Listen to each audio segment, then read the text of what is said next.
एक बार समझने का बच्चों, बेटा बातचीत नहीं करो, यहाँ समझने का प्रयास करो। जब सृष्टि नहीं थी तब सृष्टि बनाने वाले परमात्मा परब्रह्म थे। सृष्टि बनाने के लिए परब्रह्म ने एक प्रचंड आवाज की। यह प्रचंड आवाज आज हम ओम के नाम पर जानते हैं, जिनका 3 बार उच्चार किया, और परब्रह्म के ओम के उच्चार के कारण प्रचंड ऊर्जा एनर्जी खड़ी हुई, और यह ऊर्जा एनर्जी के कारण सृष्टि का निर्माण हुआ। सृष्टि चलाने के लिए भगवान ने मानव, स्त्री और पुरुष प्रकट किए। जन्म नहीं था। अपने सहस्त्र ज्योतिर्मय शरीर में से भगवान ने स्त्री और पुरुष प्रकट किए। वह सीधे हमारे पुरखे हैं।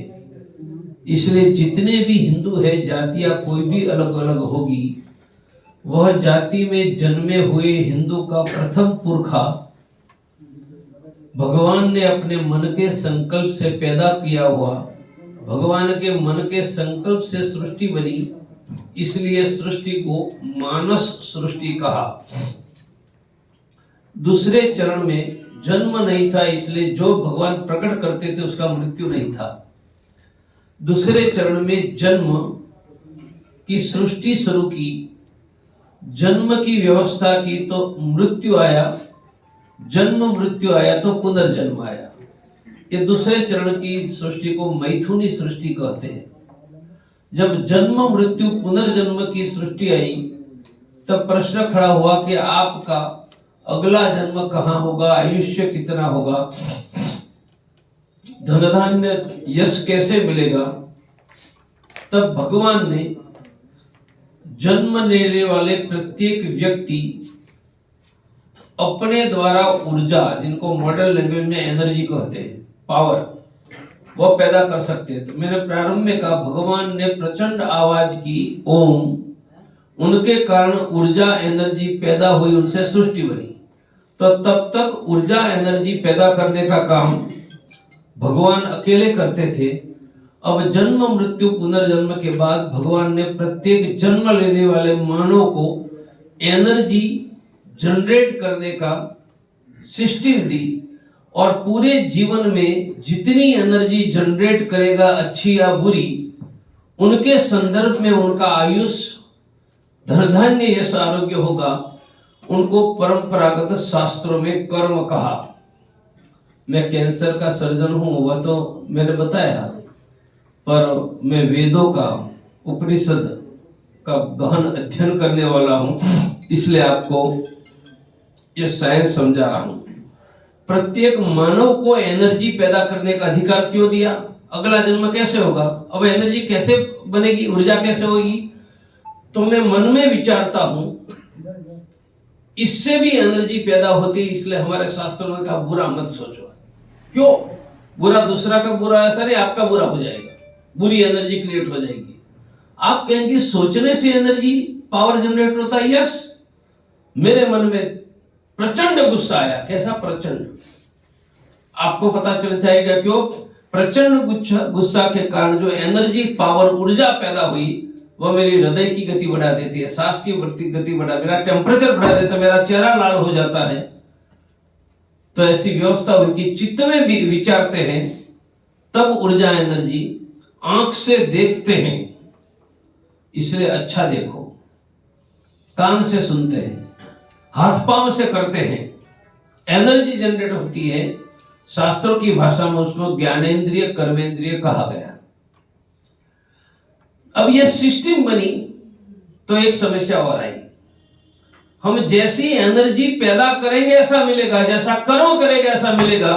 तो एक जन्म में हमने 1 रुपया की चोरी की, उनके कारण जो बुरी एनर्जी, कर्म पैदा हो गए, वो एनर्जी मुझे छोड़ती ही नहीं है, कर्म छोड़ता ही नहीं है।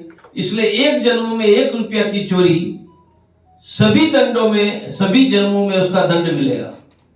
उदाहरण के बनाते, हमारे 100 जन्म हैं, एक जन्म में 2 गलती की, तो प्रत्येक जन्म में 200 बार दंड मिलेगा। हर एक जन्म में 3 अच्छा किया तो प्रत्येक जन्म में 300 बार अच्छा मिलेगा, तो संपूर्ण मानव जीवन सुख और दुख मिश्रित हो गया।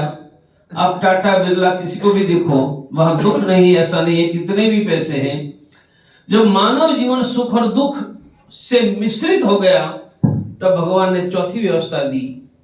भगवान ने ही हमारे पुरखों को पैदा किया था और दुख आ गया जन्म मृत्यु पुनर्जन्म कर्म की सिस्टम से। तो यदि मेरा पैसे बढ़ाना है, व्यापार अच्छा रखना है, नौकरी प्राप्त करनी है, परिवार के झगड़े टालने हैं, मेरा आरोग्य बढ़ाना है, तो जिनके कारण पूर्व जन्म के बुरे कर्म एनर्जी के कारण ये रुक रहा है, वह एनर्जी मुझसे दूर करके अच्छी एनर्जी जनरेट करनी चाहिए। सब मेरे साथ बोलो, सनातन सनातन वैदिक हिंदू धर्म कर्म का साइंस, एनर्जी पैदा करने का साइंस। पूर्व जन्म की बुरी एनर्जी कर्म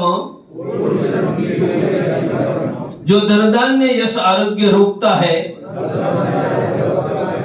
उनसे हमसे दूर करके धन धान्य यश आरोग्य बढ़ाने का साइंस का नाम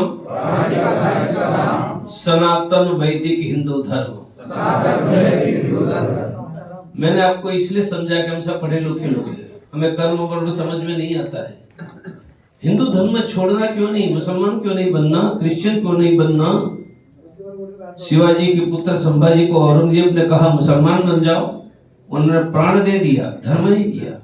गुरु गोविंद सिंह के बेटे को कहा 11-14 साल के थे, मुसलमान बन जाओ, सरहिंद के किला में जिंदा मर गए, प्राण नहीं छोड़ा। इतना नहीं, मैं तो 2 नाम दिया, हमारे कुल मिलाकर 50 करोड़ पुरख है, 50 करोड़। यह धरती पर मुसलमान न बनने के लिए लड़कर मरे हैं और उनके बलिदान के कारण आज हम भारत में हिंदू के नाते जिंदा है। तो धर्म क्यों नहीं छोड़ना, क्योंकि धर्म मेरे बाप का है। बोलो हमारा बाप का गांव घर कोई धमकी देंगे तो छोड़कर जाएंगे? मेरा बाप का घर है, मेरा बाप का घर है, क्यों छोड़ूंगा? तो भगवान तो हम सबके बाप का बाप है, हमारे बाप को भी उन्होंने पैदा किया है, तो उनका धर्म हम क्यों छोड़ेंगे? और पैसे बढ़ाने का, यश बढ़ाने का, आरोग्य बढ़ाने का साइंस यदि दुनिया में किसी के पास है तो सनातन वैदिक हिंदू धर्म के पास है। इसलिए हमने अपना प्राण की बाजी लाकर 50 करोड़ लोगों का बलिदान देने के बाद हिंदू के नाते भारत की धरती पर हम जिंदा है। मैं आपको आगे ले जाना चाहता था, इसलिए समझाने के रास्ते में धर्म समझा दिया। पहले सृष्टि में पावर, ऊर्जा, एनर्जी पैदा करने का काम भगवान अकेले करते थे, वही मेन पावर हाउस था। अब भगवान ने छोटे छोटे पावर हाउस बनाए कि राहुल जी का पावर हाउस है, आपका पावर हाउस है। अब राहुल जी के पास पावर हाउस आया और राहुल जी ने गलत सोचना शुरू किया, गलत काम करना शुरू किया, तो बोलो गलत पावर एनर्जी ऊर्जा बनेगी या नहीं? तो मानो पृथ्वी पर 100 करोड़ लोग हैं, 52 करोड़ लोगों ने गलत, भैया बोलना, 52 करोड़ लोगों ने गलत सोचना, गलत करना शुरू किया। नहीं, वहां मत जाओ। 52 करोड़ लोगों ने गलत सोचना, गलत करना शुरू किया, तो पृथ्वी पर बुरी एनर्जी अच्छी एनर्जी से बढ़ जाती है। और जैसे कोहरा आ जाता है, पॉल्यूशन आ जाता है, ऐसे पृथ्वी पर एक कोहरा पॉल्यूशन बढ़ जाता है। तो जैसे पॉल्यूशन के प्रभाव से फेफड़े के रोग हो जाते हैं, अस्थमा हो जाता है, ऐसे ये पृथ्वी पर अच्छे लोग भी बुरा करने लगते हैं। तो जब मानव बुरा काम करने लगते हैं तो हम कहते हैं राक्षस बन गया। और बुरी एनर्जी बढ़ जाती है, वो समय को शास्त्रों में कलयुग कहा। जितने राक्षसों का वर्णन आता है, धूम्रलोचन, चंड मुंड, महिषासुर, त्रिपुरासुर, रक्तबीज, ये सभी राक्षस अलग अलग कलयुग में पैदा हुए मानव, दुराचारी मानव थे, इसलिए राक्षस कहा। कलयुग के 4 चरण से, पहले चरण में 52% बुरी एनर्जी, दूसरे में 65%, तीसरे में 80% और चौथे में 95%। तो जैसे बुरी एनर्जी बढ़ती है, ऐसे दुराचार बढ़ जाता है। इस समय का कलयुग शुरू हुआ, अभी हम कलयुग में जी रहे हैं। जब महाभारत का युद्ध पूरा हुआ था, पर कलयुग के प्रारंभ में 52% की जगह 95% बुरी एनर्जी हो गई। शास्त्रों की भाषा में चौथे चरण में जो दुष्टता आनी चाहिए, यह प्रथम चरण में आ गई। और यह कलयुग के प्रभाव में दुराचार शुरू हुआ। कौन सा दुराचार? त्रिपुरासुर ने तीनों लोगों का कब्जा कर लिया था। मंदिर तोड़ा नहीं, गाय की हत्या की नहीं, किसी की बहन बेटी को उठाकर बलात्कार किया नहीं। मैं राक्षसों का समर्थन नहीं कर रहा हूं। What was the difference? हम जिनकी पूजा करते थे उनकी पूजा वह करते थे। हाँ, दुराचार, मानव जाति पर अत्याचार करते थे, दमन करते थे, शोषण करते थे, पर धर्म से झगड़ा नहीं था, मंदिरों से झगड़ा नहीं था। और यह पृथ्वी पर कलयुग के प्रभाव से राक्षस पैदा हुए। यीशु ख्रिस्त के मृत्यु के 378 वर्ष तक, ईस्वी सन 378, पूरा यूरोप हिंदू था। आज भी यूरोप के राजाओं के 25 वंशज राजाओं से मेरा संबंध है। सब कहते हैं कि हम भारत के क्षत्रियों के वंशज हैं। और है कौन? क्रिश्चियन। 378 में अंतिम हिंदू सम्राट था, उसका नाम कॉन्स्टेंटाइन, नाम रोमन था, वह हिंदू था। उनकी मां हेलेना थी। पहले हेलेना क्रिश्चियन बनी, बाद में कॉन्स्टेंटाइन बना, और बाद में कॉन्स्टेंटाइन ने क्रिश्चियनिटी को राज्य धर्म, अंग्रेजी में स्टेट रिलीजन बनाया और हिंदुओं की कत्लेआम शुरू की। राक्षसों ने दमन किया था। राक्षसों ने मंदिर नहीं तोड़े थे। आज जो वेटिकन है वह हमारा मंदिर है। 378 और बाद में 300 वर्ष में यूरोप में 100 करोड़ से ज्यादा हिंदुओं की कत्ल होकर संपूर्ण यूरोप क्रिश्चियन बना। उनमें 40 लाख लोग क्रिश्चियन नहीं बच गए। वह रोमा के नाम पर जाने जाते हैं। वह भारत के क्षत्रियों के वंशज है, जो भारत से यूरोप तक माल सामान ले जाने की, रक्षा करने का काम जो क्षत्रिय करते थे, वह आज भी क्रिश्चियन नहीं है, रोमा है। उनको छोड़कर शेष क्रिश्चियन हो गए, बाकी की कत्ल हो गई, कुछ भारत में आ गए। तब तक 620 में अरबस्तान में मोहम्मद पैगंबर ने मक्का का शिव मंदिर तोड़कर मंदिर तोड़ने का हाहाकार मचाया, जिनके कारण काशी, मथुरा, अयोध्या, सोमनाथ 30,000 मंदिर टूटे, गायों की हत्या शुरू हुई, और भारत की धरती पर हमारे 50 करोड़ पुरखों का बलिदान धर्म और हिंदुओं की रक्षा के लिए गया। मैं इसलिए इतिहास समझा रहा हूं कि यह जबरदस्त अस्तित्व की लड़ाई है। जैसे त्रिपुरासुर ने तीनों लोगों का कब्जा कर लिया था, महिषासुर ने कर लिया था, वही राक्षसी ताकत के बीच हम हैं। आधुनिक 2 बातें करके मैं आगे निकल जाऊंगा। 1 महीने पहले भारत की जनसंख्या वृद्धि दर 2 है, ऐसा भारत सरकार ने प्रकाशित किया। 2 आपने पढ़ा होगा, अर्थ समझ में नहीं आया होगा। जनसंख्या वृद्धि दर 2 है, तो देश में प्रत्येक पति पत्नी एवरेज 2 बच्चा पैदा कर रहे हैं। तो देश की जनसंख्या आज 140 करोड़ है, तो 10 साल के बाद भी 140 करोड़ और 50 साल के बाद 140 करोड़। हमें आनंद होता है कि जनसंख्या स्थिर हुई, देश के संसाधन बढ़ेंगे, विकास होगा। यह हम्बग है, हिंदुओं का सर्वनाश हो जाएगा। क्यों? देश की जनसंख्या वृद्धि दर 2 है, संख्या 140 करोड़ रहेगी, पर 140 करोड़ में हिंदू 100 करोड़ से बढ़कर अगले 50 वर्ष में 48 करोड़ हो जाएगा। सृष्टि बनी तब तक हमारी जनसंख्या बढ़ती थी, पहली बार हम घटने के रास्ते पर आगे बढ़ गए। और 140 करोड़ जनसंख्या स्थिर रहेगी तो हिंदू 100 करोड़ का 50 करोड़ होगा, मुसलमान ये 20 करोड़ से बढ़कर यह 50 करोड़ क्रॉस करके 50, 60, 70 करोड़ हो जाएगा। दृश्य देख लीजिए, भारत में मुसलमान 70 करोड़, हिंदू 48, 50 करोड़। तो भारत अफगानिस्तान बन जाएगा। दुनिया में 44 मुसलमानों के देश है, 44। और मैंने मक्का मदीना से लेकर ये सभी देशों का इतिहास पढ़ा है। एक भी देश में मुसलमान का बहुमत आने के बाद जो मुसलमान नहीं है उनका घर, संपत्ति, बहन बेटियां सुरक्षित नहीं रहा है। या तो इस्लाम स्वीकार करना पड़ा, या कत्ल हुई, या देश छोड़कर भागना पड़ा है। इसलिए हम हिंदू हैं, हमारा बेटा बेटी हिंदू रहेगा। 50 वर्ष के बाद हमारा पोता पोती, उनका घर सुरक्षित नहीं रहेगा, खेत सुरक्षित नहीं रहेगा। या तो कत्ल या कन्वर्जन छोड़कर कहां जाएंगे? अरबी समुद्र में। अब तो कोई देश नहीं बचा है। दूसरी बात आपको समझानी है, अफगानिस्तान में 75,000 तालिबान लड़ाकू है। 75,000 तालिबान लड़ाकू ने अफगानिस्तान की 3 लाख की सेना और पुलिस, जिनके पास अमेरिका के 6 लाख मॉडर्न वेपन थे जो भारत की पुलिस के पास नहीं। अफगानिस्तान की जनसंख्या कितनी? 5 करोड़।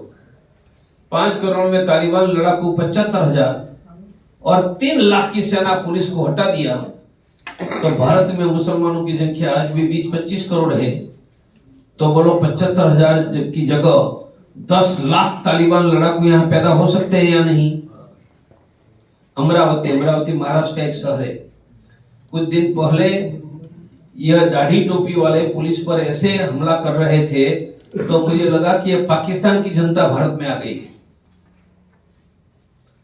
3 दिन पहले सऊदी अरेबिया कौन सा देश है? जहां मक्का मदीना है, इस्लाम का केंद्र, इस्लाम के लिए ही यह देश बना है। मैं उनका इतिहास में नहीं जाऊंगा। यह सऊदी अरेबिया जहां मक्का मदीना है, उन्होंने तबलीग जमात पर प्रतिबंध लगाकर कहा है कि यह तबलीग आतंकवाद का प्रवेश द्वार है। अंग्रेजी में कहा it is a gateway of a terror. क्यों? क्योंकि 75,000 तालिबान लड़ाके पैदा करने वाले अफगानिस्तान पाकिस्तान के मदरसे चला रहे थे भारत के यूपी के दारुल उलूम देवबंद के मौलवी, जिनका संगठन का नाम है जमायत उलेमा हिंद और पाकिस्तान, और मदरसा चला रहे थे तबलीग जमात, जिनकी पहचान है बड़े भाई का कुर्ता। बड़े भाई का कुर्ता पहनेंगे तो जमीन तक आएगा ना, और छोटे भाई का पैजामा, कुर्ता के नीचे पैजामा नहीं दिखेगा, आपको सड़क पर दिखाई देंगे नमूने। मेरा कहना है दारुल उलूम देवबंद तबलीग जमात जमायत उलेमा हिंद, उन्होंने पाकिस्तान अफगानिस्तान में 75,000 लड़ाकू पैदा किए। वह तो अमरोहा में भी है, यहां भी है, भारत के कोने कोने में है, 7 करोड़ से ज्यादा है। उनकी जनसंख्या बढ़ जाएगी। तालिबानीकरण पूरा भारत का हो चुका है, आगे बढ़ेगा। क्या होगा हमारा घरों का, संपत्ति का? यह बहुत बड़ा खतरा है। मेरी स्पष्ट मांग है कि सऊदी अरेबिया यदि तबलीग जमात पर प्रतिबंध लगा सकता है तो भारत में सत्ता पर बैठे हुए मेरे भाइयों, ये मेरे ही भाई है सब, कोई मेरे स्कूटर पर बैठता था, कोई मेरे घर खाता था, वही सत्ता पर है। मेरे भाइयों, ये तबलीग जमात को रक्षा कर कर भारत को गृह युद्ध और हिंदुओं के सर्वनाश की ओर ले जाने का शौक किसको है? तबलीग जमात का कौन सा भाईजान सत्ता में बैठा है? सऊदी अरेबिया प्रतिबंध लगा सकता है तो आप क्यों नहीं लगा रहे हो? दारुल उलूम देवबंद पर प्रतिबंध लगाकर ताला लगा देना चाहिए। सभी तबलीगियों पर प्रतिबंध लगाकर उनकी मस्जिद मदरसे कब्जे कर लेने चाहिए। यदि भारत में गृह युद्ध रोकना है, हिंदुओं का सर्वनाश रोकना है, हम लोकतांत्रिक पद्धति से सरकार पर दबाव बनाएंगे। कब कितना करेंगे वो पता नहीं, पर बनाते रहेंगे। पर हमने अपना एक्शन प्लान तैयार कर लिया है। बोलो 2002 में गुजरात में 50 लाख हिंदू सड़कों पर निकले थे या नहीं? उनकी नानी याद दिला दी थी या नहीं? हमारे इतिहास में हम लड़ते रहे, 2-3 लाख से ज्यादा लोग एक साथ नहीं लड़े, कभी जीते कभी हारे।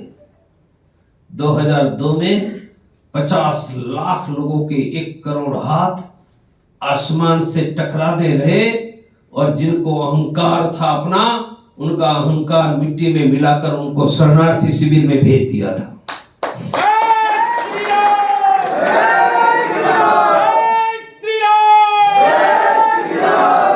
मुजफ्फरनगर ने भी यही पराक्रम किया था।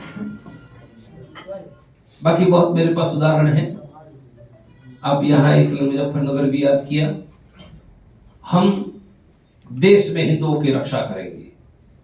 50 वर्ष तो क्या, 500 वर्ष के बाद भी एक भी हिंदू का घर का नाम लेने वाला पैदा नहीं होगा, और नाम लेंगे तो उसकी नानी याद दिला देंगे।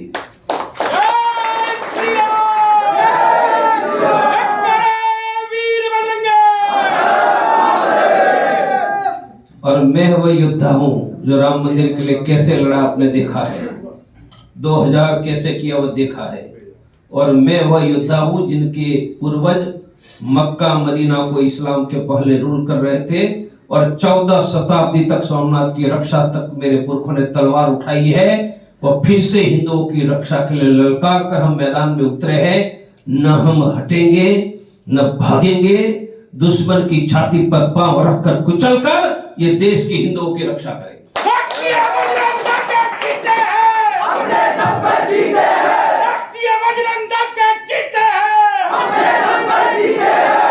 आप सभी हमारे साथ जुड़ जाइए।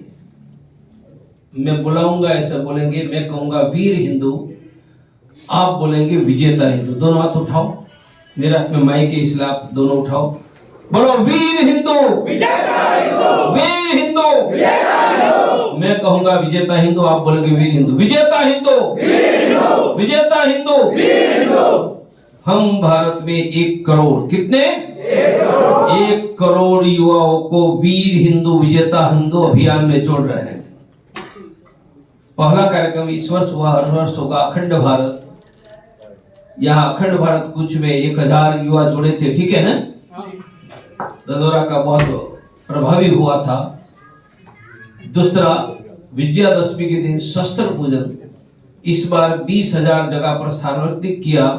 अगले साल हम 1 करोड़ घरों में शस्त्र पूजन करवाएंगे। तीसरा, त्रिशूल धारण में यहाँ से रायपुर छत्तीसगढ़ 5,000 युवाओं को त्रिशूल देने के जा रहा हूँ। चौथा, मैं व्यायाम करूंगा। और 5वां, मैं पुलिस और सेना में भर्ती होऊंगा, क्योंकि दाढ़ी टोपी वाले निकलेंगे तो सबसे पहले कश्मीर में जब पत्थर मारते हैं, हमारी सेना में बेटे हैं, वो सेना पत्थर पर हमला करेंगे, तब मरने मारने की तमन्ना और देश की रक्षा करने वाले लोग सेना पुलिस में सर्वाधिक हो। हम 1 करोड़ की ताकत खड़ी करेंगे जो देश में हिंदुओं की रक्षा करेंगे। यह अभियान का नाम है वीर हिंदू विजेता हिंदू। हम 4 काम हिंदुओं के सहयोग के लिए कर रहे हैं। मैं बोलाऊंगा, आप बोलते रहो, आपको याद रह जाएगा। मेरे साथ बोलो, भारत में कहीं पर भी कोई भी हिंदू बिना हेल्प नहीं रहेगा। हिंदू हेल्पलाइन। भारत में कोई भी गरीब हिंदू बिना पैसे प्राइवेट के डॉक्टर के बिना नहीं रहेगा। इंडिया हेल्थलाइन। भारत में कोई भी गरीब हिंदू भूखा नहीं रहेगा। एक मुट्ठी अनाज। भारत में कोई भी हिंदू युवा युवती बेरोजगार नहीं रहेगा। हिंदू रोजगार योजना। ये चारों मैंने कहा है। आपको एक पर्चा दिया है छोटा, वह ध्यान से पढ़ लेना। आप मानो यहाँ से अमरोहा गए, बुलंदशहर गए, दिल्ली, मुंबई, अहमदाबाद, बेंगलोर, हरिद्वार, कहीं पर भी, और आपको मदद चाहिए, कौन करेंगे? अनजान व्यक्ति आगे भरोसा कैसे करेंगे? पर डॉक्टर प्रवीण तोगड़िया पर हिंदू समाज भरोसा कर सकता है। इसलिए प्रवीण तोगड़िया का वादा है कि भारत में अपने व्यक्तिगत काम के लिए कहीं पर जाओ, मदद की जरूरत होगी, पुकारो, गारंटी से वहां का हिंदू भाई आपको मदद करने के लिए आएगा। उसका नाम है हिंदू हेल्पलाइन।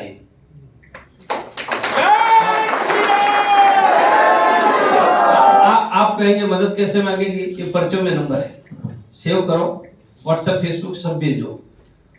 हमारा खुद का 24 आवर्स का 24 घंटे का कॉल सेंटर हमारा खुद का है। वहां फोन उठाने के लिए बैठते थे, उठाया नहीं उठाया ऐसा नहीं, और उनके साथ मदद करने के लिए 25,000 जगह पर हमने नेटवर्क लगाया है। अंतर्राष्ट्रीय हिंदू परिषद, राष्ट्रीय बजरंग दल का उनका सूत्र है कि भारत में कोई हिंदू अकेला नहीं है, हम 100 करोड़ है। मुझे मदद की जरूरत पड़ेगी तो 100 करोड़ में से गारंटी से एक हिंदू भाई मुझे मदद करने आएगा, और उसका गारंटर का नाम डॉक्टर प्रवीण तोगड़िया है।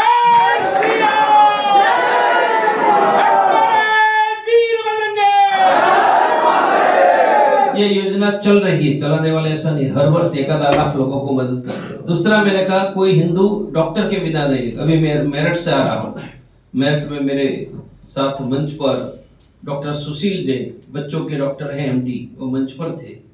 हमने ऐसे 10,000 एमएस एमडी डॉक्टरों को मेरे साथ जुड़ा है, जिनसे वचन लिया है कि हर रोज एक गरीब का मुफ्त में इलाज करेंगे। डॉक्टर कितने हैं? 10,000। मेरठ में भी हमारे पास व्यवस्था है, मुरादाबाद में भी है, सभी शहरों में, दिल्ली में भी है। कल्पना यह कि पैसे नहीं है तो भी मेरा गरीब हिंदू भाई बिना डॉक्टर नहीं रहेगा, वह भी प्राइवेट का, जो सरकार ना कर सकती वह हिंदू समाज ने करके दिखाया।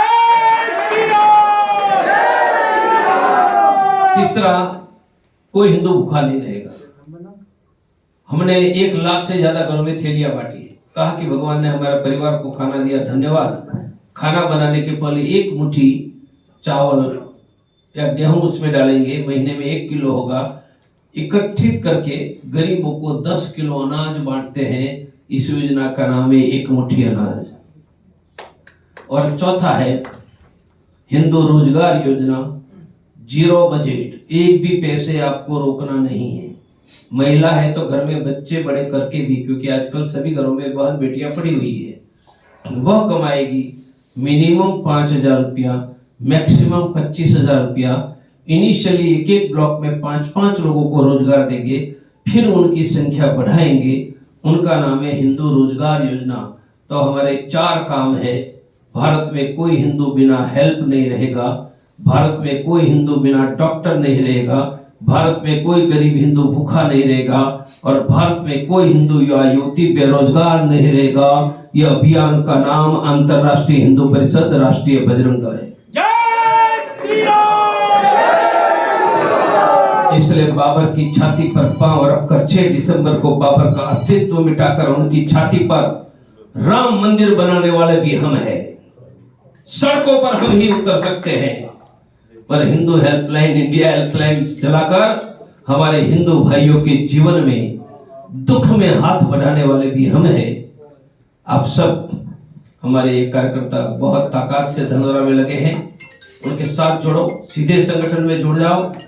मैं आपको वचन देता हूं, मैं हिंदुओं को विजय तक ले जाऊंगा, सुरक्षा की व्यवस्था करूंगा और हिंदुओं की खोई हुई समृद्धि वापस लौटाएंगे। आप विश्वास से हमारे साथ जुड़ जाए। मैं ऐसा व्यक्ति हूं जो सीएम से लेकर सभी पद को ठोकर मारकर हिंदुओं की रक्षा के लिए मैदान में उतरा हूं। आप जुड़ोगे तो हम जल्द विजय तक ले जाएंगे। यही कहते हुए आप सभी बंधुओं को धन्यवाद देता हूं। ये पर्चों में हिंदू हेल्पलाइन का नंबर है, सेव करो, व्हाट्सएप फेसबुक से भेजो। ये पर्चों में मेरे 2 पर्सनल नंबर है, दोनों नंबर सेव करोगे तो मेरे मैसेज आएंगे आपको, क्योंकि आपका नंबर वो कागज में लिखा है मेरे पास आ जाएगा। और मेरे 2 फेसबुक अकाउंट भी उसमें हैं, आप कनेक्ट रह सकते हो। और हमारी थोड़ी एक्टिविटी की जानकारी सब तो नहीं है, उसमें दी है। आप सबको स्थान देने के लिए राहुल जी को, और उपस्थित होकर यह कार्यक्रम की शोभा बढ़ाने के लिए आप सबको धन्यवाद देता हूं। जय श्री राम।